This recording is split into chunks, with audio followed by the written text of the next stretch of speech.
villain walks on screen, it's pretty obvious. More often than not, they'll be decked in all black, possibly with a cape, sporting a long and thin moustache, and speaking in a perfectly enunciated British accent. Generally speaking, spotting a bad guy is less a game of Where's Wally and more likely to be a guy standing with a big sign above his head that says, "This is Wally." A film may try and hide who its true villain is for a big third act reveal, but too often not enough is done to hide these baddies' true intentions, be it bad screenwriting or directors massively underestimating fans and their theories. So with that in mind, I'm Ellie with Whatculture here with 10 movie villain twists we saw coming a mile off. Oh, and obviously, spoiler alert, Number 10. OBADIAH STANE, Iron Man. For all of its MCU groundwork laying and Robert Downey Jr. wisecracking, Iron Man shared much of the superhero tropes with many earlier entries in the genre. It does seem strange that director Jon Favreau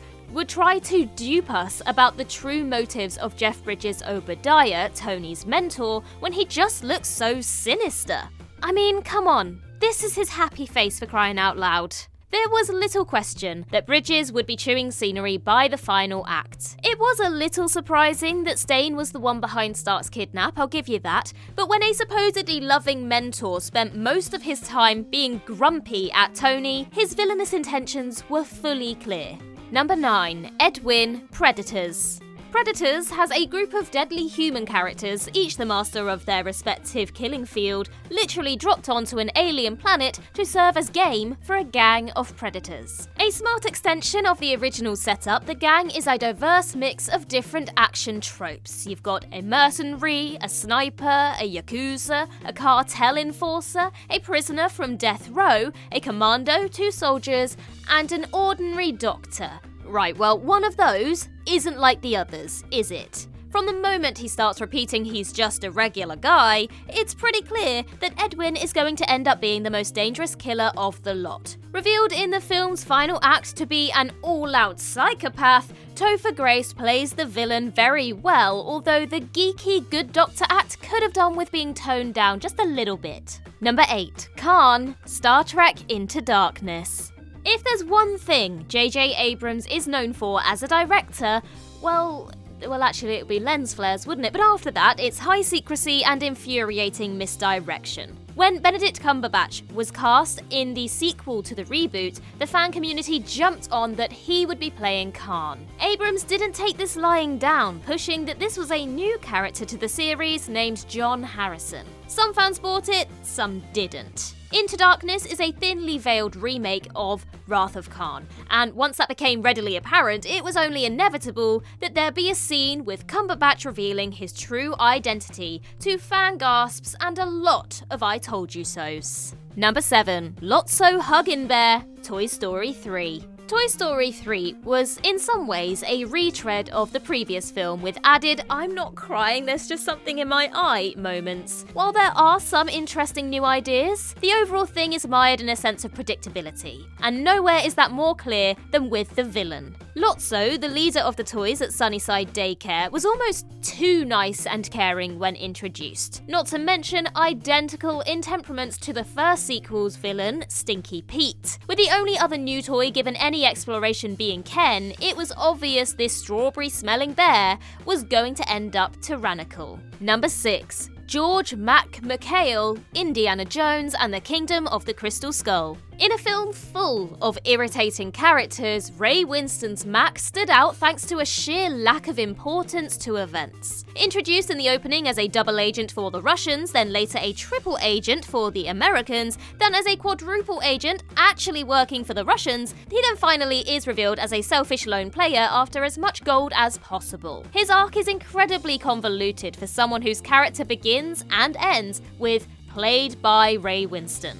The first reveal takes us by surprise because we've just met him, but once he starts to play Pong with allegiances, it's clear Mac's only here to make sure both sides never fall too far behind the other. It was less of a surprise and more of a disappointment that the film took the incredibly obvious route. Number 5. Palpatine, the Star Wars prequels. It would be easy to assume that this was never meant to be a twist at all. Senator Palpatine and Darth Sidious are both played by the same actor, who also portrayed the evil Emperor in Return of the Jedi, but there's lots of simple tricks such as hiding Sidious's face and him not appearing in the credits that Lucas plays to pull the rug from under non-diehards. But even if you didn't know the original trilogy, which you need to fix right now if you haven't, it was pretty obvious. Palpatine is either being ridiculously righteous or manipulating Anakin. The stereotypical makings of a hidden villain. It was so cut and dry that some fans couldn't accept it as being so simple, and the notion of clones or even brothers were genuine theories that were thrown around before Revenge of the Sith came out. Maybe Jar Jar Binks being evil was a better one. Number 4. Alexander Pierce, Captain America, the Winter Soldier. Whenever a new character is introduced into a prominent role in a Marvel film, they have one of 3 directions to go. Love interest, new supporting hero, or the big villain. And when they're played by a big name actor, it can really only be the latter.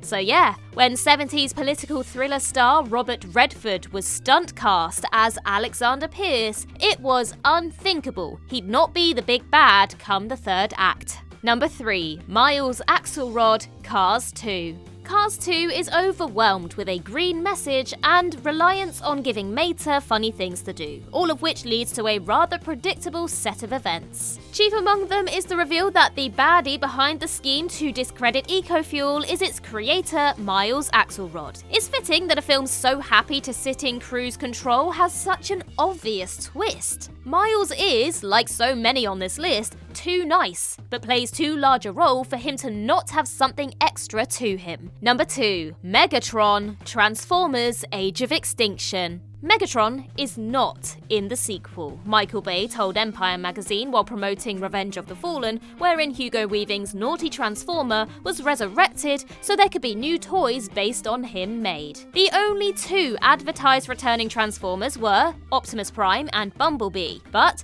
this being a Bay film where plot logic is thrown out at the first script meeting, anything can happen because, well, mostly because of explosions. In the film, Stanley Tucci is attempting to build his own Transformers, chief among them Galvatron, who the remains of Megatron have been used to help construct. You don't need to be an 80s kid to see where this is going. And as expected, it transpires Galvatron is just a new body for the original baddie, likely done because Hugo Weaving refused to return to the franchise when he realised how crummy the whole enterprise actually was. Stop making Transformers movies.